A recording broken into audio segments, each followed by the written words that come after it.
Hello everyone. Today we're going to share with you a couple of techniques that should help you with your self-defense. These techniques can also be thought of as concepts, as they can be used in a variety of circumstances.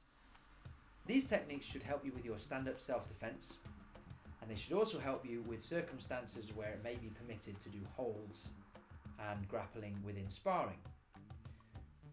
If you understand the concept of these techniques, you can also take it into more areas such as ground defense. The first technique that we're going to show you is called the trap. And this means to literally trap something. Normally it's to trap an arm, but once you understand the concept, you can use it in a variety of circumstances. So you take the arm that's going to do most of the work, use your forearm to trap their forearm against your body, pull down and back. That way you're shifting the energy downwards and then pulling back, and you should have control at that point.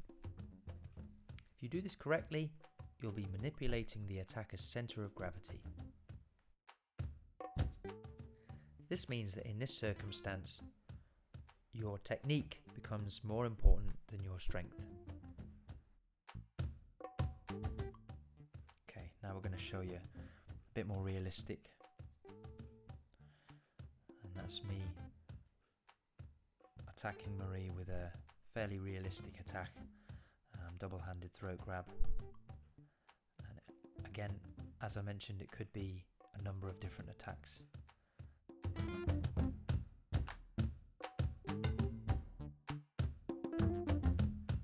So that was the trap. The second technique that we're going to look at today is a technique called hooking.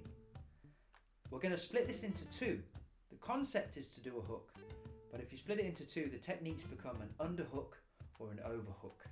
And this is to wrap around something in order to prevent it from moving, thus achieving a lock or a hold and ultimately restraining your opponent.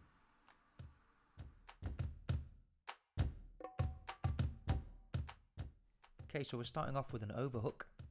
Your arm goes over their arm and hooks underneath.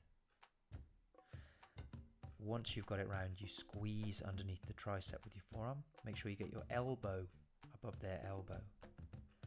That's a key part of this process. Elbow above their elbow. That's quite a sticking point for a lot of people.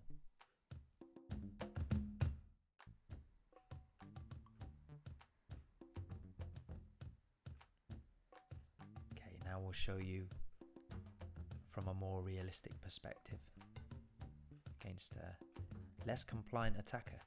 So Marie pushes the face after, and that's to show that once you've got the hook in, there's usually something else that you have to do after that, like a takedown.